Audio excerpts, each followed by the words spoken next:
สบายดีมื้อนี้อาจารย์จะมาสอนต่อเกี่ยวกับบทสอบเสร็จนักเรียนเก่งชั้นม .4 ศกเรียน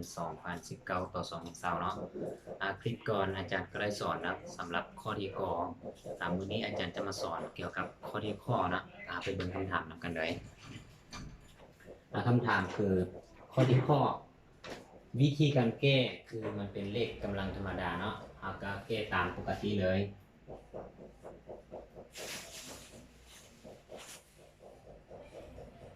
สำหรับ10กำลัง2เราสามารถเปลี่ยนเป็น5คูณให้2เนาะซึ่งว่าเราได้อยู่5คูณให้2และทั้งหมดกำลัง2คูณให้8เราสามารถเปลี่ยนเป็น2กำลัง3ทั้งหมดกำลัง5ส่วน3คูณให้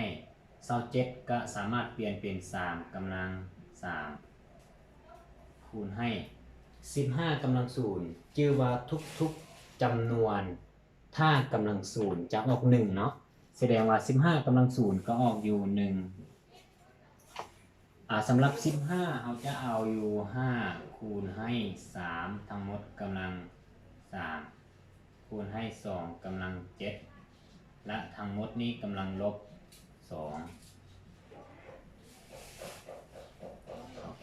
เราจะได้คือบัตรเก่าต่อไปคือเราจะเอากำลังให้เถื่อโตเนาะเราจะเอากำลังให้เถื่อโตก็คือเอากำลัง5เอากับ5นี่เขาจะเอาถือเป็นกำลัง2อีกก็คือ5กำลัง2คูณให้2กำลัง2คูณให้2เวลานี้เราจะเอากำลัง3มาคูณให้5ส่วน3เนาะจะเอา3คูณให้5ส่วน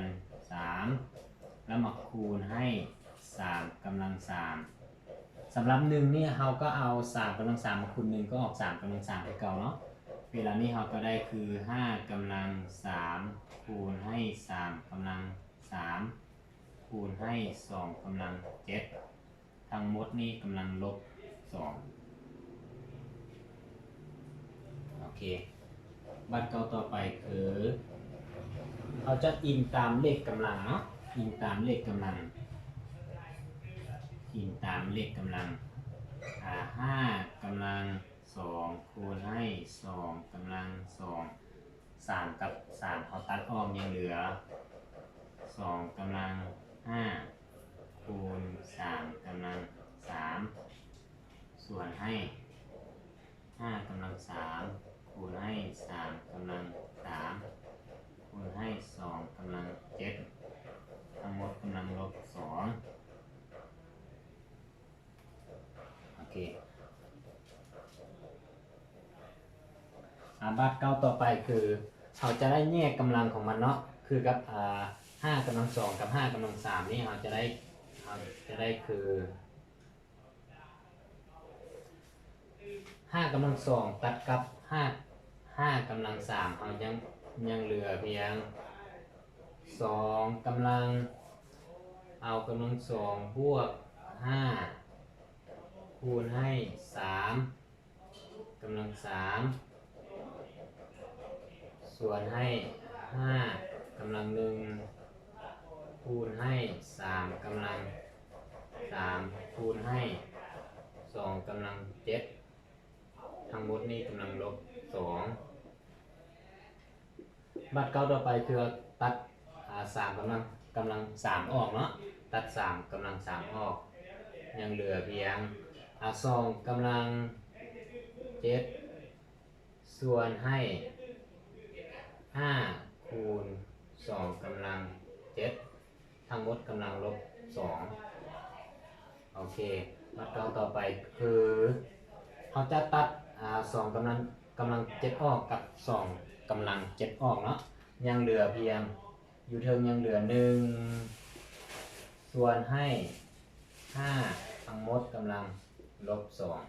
2โอเคแสดงว่าเราได้อยู่1ส่วน5ทั้งหมดกำลังลบ2เราสามารถเปลี่ยนเป็น1ส่วน5กำลังลบ1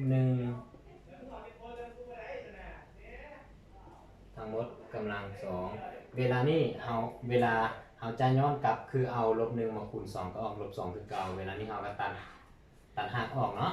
ยังเหลือเพียง1/5กำลัง-1กำลัง-1เฮาสามารถเปลี่ยนเป็น5/1เปลี่ยนเป็น5/1หรือว่าเท่ากับ5เลยเนาะแสดงว่าข้อที่ข้อเฮาผลออกก็คือ5เนาะวิธีการก็แบบง่ายๆคือกับเลขกำลังธรรมดาเป็นเพียงแต่ว่า8นี่มันเป็นกำลัง5/3เท่านั้นเหลือที่อื่นก็คืออิงตามเลขกำลังเท่านั้นเนาะหวังว่าน้องๆนักเรียนที่เข้ามาเบิ่งคลิปวิดีโอนี้จะเข้าใจเนาะถ้าบ่ใดบ่เข้าใจก็สามารถถามได้เนาะหรือว่าคอมเมนต์ในใต้คลิปวิดีโอก็ได้เนาะ